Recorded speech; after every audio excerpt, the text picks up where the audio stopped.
Hi everyone, I hope you're doing well. So here we're going to tackle the optimization using the concept of threading. Okay, so basically it refers to performing parallel tasks at the same time. I'll give you an example. For example, if you access to a specific website like YouTube, you are playing the video and at the same time you are playing the audio, you can scroll up and down, you can comment below, etc.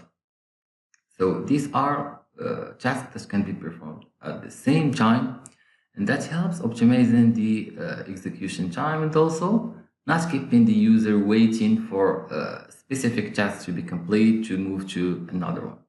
Okay, so this video will be divided into two parts. The first one is explaining some concepts about threading, and then we're going to move to implement this in Python.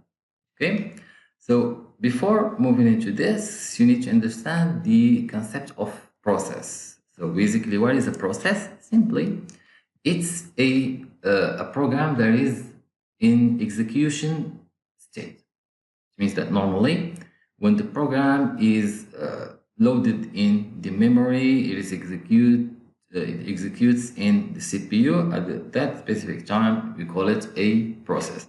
So the process, inside the process, you have what we call threads. And threads are small units of work. So these threads can have an idea, a view on the state of your program. And basically, you can use them to perform several tasks at the same time. Even, for example, the process or the program runs the instructions in a sequential manner. But the threads can run multiple snippets of your code at the same time.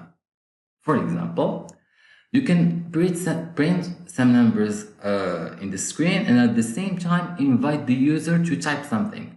Generally, when you invite a user to type some word using the input function, you cannot move to another part of the program until the user sets something. Okay, that depends to the content of the code, but generally it happens like this. And then after you can print some numbers. We're going to do exactly the opposite. We're going to do to perform these two tasks at the same time. Based on what? Based on threads. So here you have a program at the right, program or a process. And here, for example, your program is this one. So the first task, second task, third task, and the fourth one. Okay, etc., etc. The threads can have a view on all the tasks here and can, for example, one thread can execute the first part and the other thread can execute the second part. It means the first part is the first and second instruction. The third thread, the second thread can execute the third and the fourth instructions, but at the same time. When not using the threads, the program will run sequentially. It means first part, first instruction, then second instruction, then the third, and the last one. So the threads, basically, as I have mentioned, are contained in a program and a process, and the process can have many threads that share the memory and the state of that process. And if we go back to the concept of threading, it's just a way to tell your code to do more than one thing or one task at the same time. It is, of course, if you perform several tasks at the same time, you are going to optimize the execution time. And if we implement in Python, so in Python, you have each process has at least more than one thread. There's what we call the main thread and at least one more thread. So in general, threading is what is used to run multiple threads or tasks. So each thread is going to execute a specific task. This task can be an instruction, okay, a simple instruction, or a function call. It means that you're going to define a specific function or two or three functions, and you can call them at the same time to perform what we call the parallel computing. Okay, so generally threading optimizes execution time, but not always. Okay, if your CPU is already used 100%. So at a specific time, for example, if you have three tasks and you have three threads, and if two of these threads is using already 100% of your CPU, you cannot perform the third tasks in parallel with the others because your CPU is used at its full.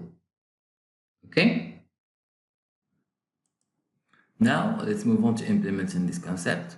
Okay, so here I open the new project in PyCharm editor, and we're going to need two libraries here in this project. So this is a small project. Basically, what are we going to do is to create two functions, okay? And each function, of course, it does a specific task. The first task is what? Is inviting the user to input something by the keyboard, using the keyboard. And also at the same time, the second task that will be executed is printing some numbers. Okay, let's see how to do this. So first, we're going to need threading, okay, and time. So here time, we're going to see why we're going to use it. Okay, so first, let's create the function, the first function, let's call it input. So here, def input. I'm adding something to make the difference between this function and input function, which is built in the Python package. So here it has no argument. Okay, so basically we're going to ask forever the user to input something, and if he doesn't input the right answer, which will be yes, okay, if he doesn't do that, we're going to keep inviting him to insert something. Okay, so to do this, we're going to create a infinite loop. How to create an infinite loop is simply by doing while true, because always we have the case of true. So while true, always in any specific program, if you do while true, it means that the instruction inside will run forever until you break from this loop. Okay, it means you're going to set some specific condition to break out from this loop. So while true, or the number that corresponds is 1 or any other number except 0. 0 means false. 1 or any other number, either positive or negative, is true. So while true, what are we going to do is to, for example, response from the user. We'll define a response equals to input something. For example, have we, or do we stop right now? Do we stop right now? It means we're asking the user, is this the fact of inviting him inviting him forever to set something in the keyboard? Are we going to stop this or no, or not?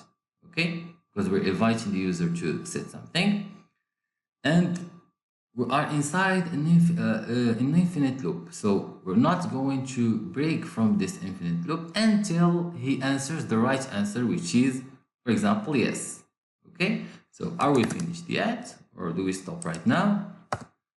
If the answer, if response equals to yes, for example, what are we going to do? We're going to break from the loop. So we're going to set break. Okay? Very good. But here we're going to try to make a connection between two functions, because we have the first function, which is input, and after we're going to have output. and we want to make a connection between the two. So here, what are we going to do is to create a variable called stop, which is a Boolean variable. Okay, and let's give it false. It means that it will be beneficial for what? If the response is yes, we're going to stop inviting the user to type something.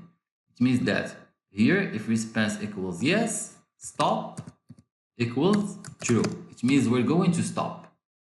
We're going to stop inviting the user. We're going to stop to invite the user to set something.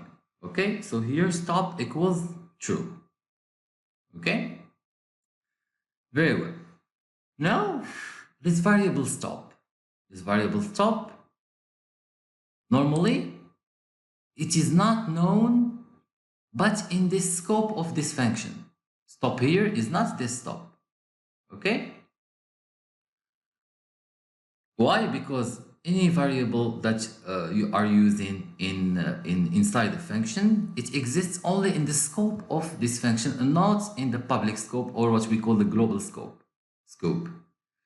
Okay, so to, for example, specify the fact that this stop is exactly the stop, simply you put global stop. Now you make the connection between stop here, which is inside the function, and stop here, which is in the global scope. It means that this stop is this stop, exactly this stop. And it will be useful for what?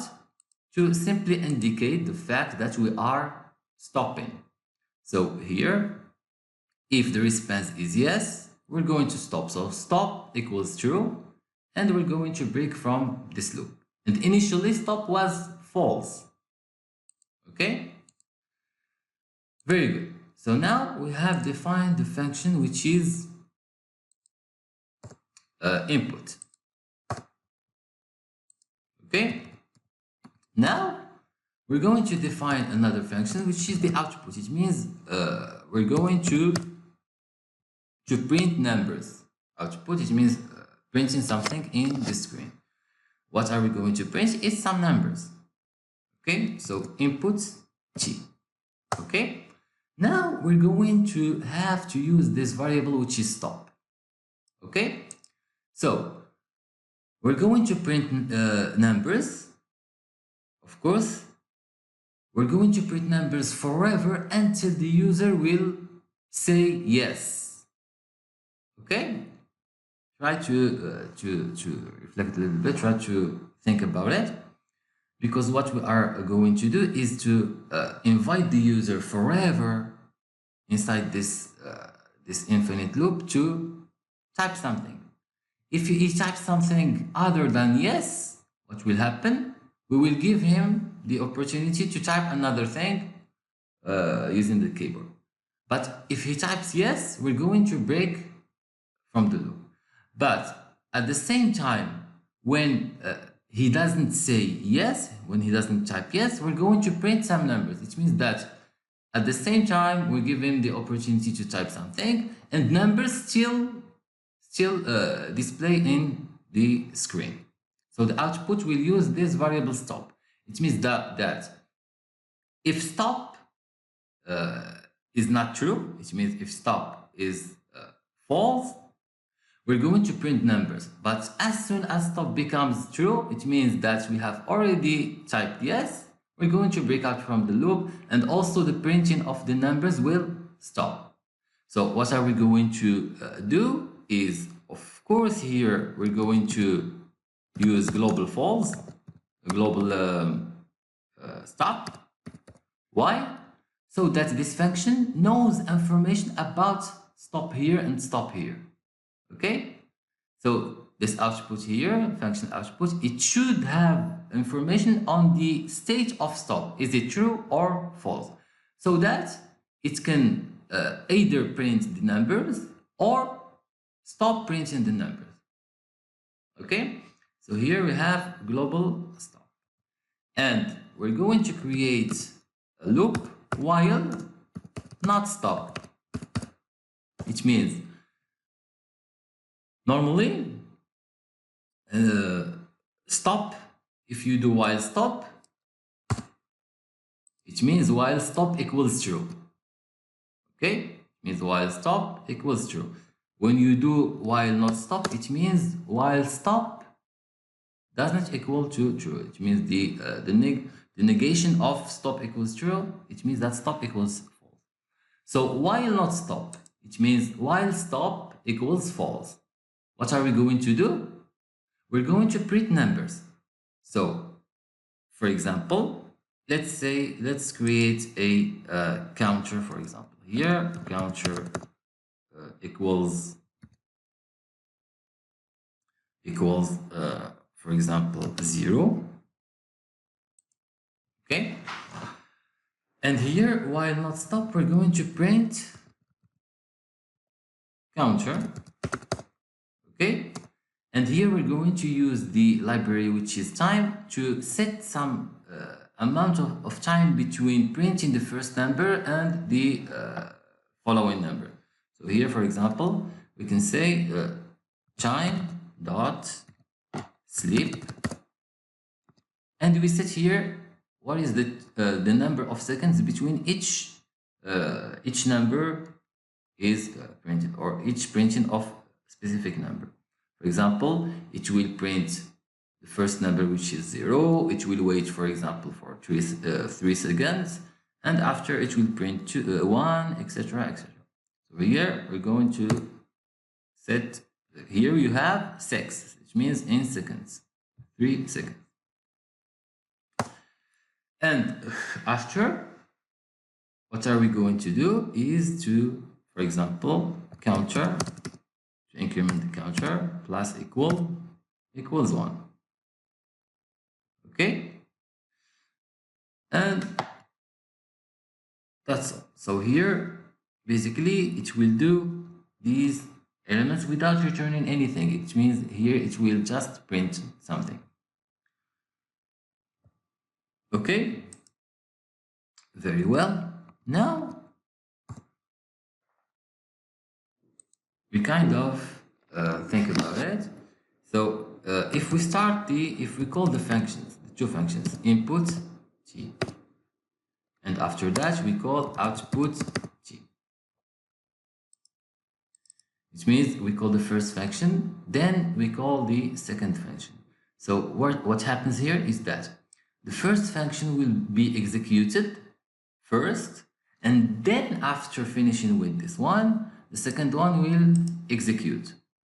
Okay, so if we run this main, do we stop right now? So here, as you can see, we cannot we don't see the numbers are printed here. Okay, so until now we don't have the parallel computation, or the execution of these two tasks in a parallel manner, because here, as you can see, it's sequential. The first one is executed, it finishes, and then the second one is executed. Okay, so here if we type anything, it keeps asking us, do we stop right now? Because we didn't answer the right answer, which is yes.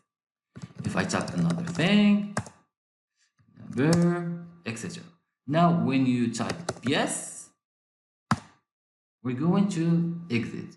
But here, as you can see, as you can here observe, the output here t doesn't print numbers. Why? Can you tell me why? So stop screen, stop the video, think about it a little bit. So the response is that here, when you are typing yes, what happens? The stop becomes true. Okay, stop becomes true. So when stop equals true, can the printing happen? It cannot happen, because when is the printing happening? The printing happening when stop equals false and not true. Okay, so now when stop equals true, so we're not going to print the numbers, since we have set the condition here while not stop. I repeat, while not stop means while stop equals false. And when you type yes, the stop becomes true, so we cannot print the number. So the function, of course, will be called and will be executed, but we're not going to enter in that specific block of code. Why? Because stop is true and not wrong. So how to change a little bit this and make these two tasks, which are the inputting and the output of the numbers and printing of the numbers, how to make them work at the same time. So here, now we're going to use the thread. So here, we're going to create the first thread and the second thread. So how to work with this? So thread 1 equals threadin dot thread. Okay, and here we need to inform the target.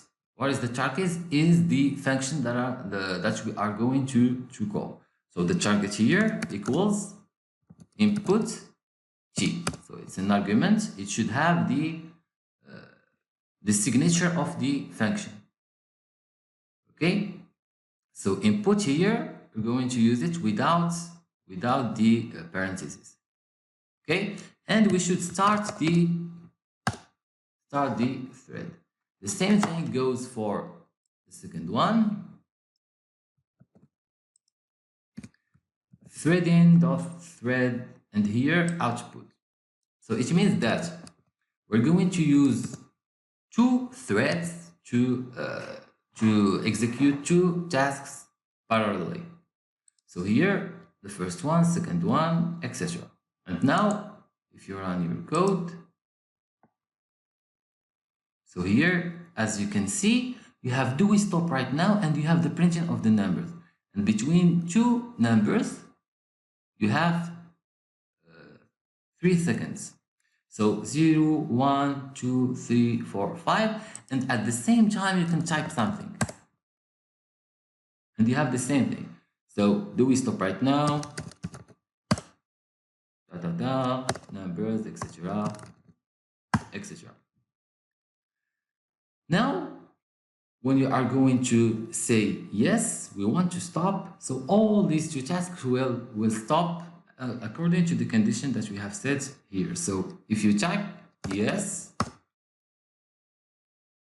everything is stopping, and you have here process finished with exit code 0.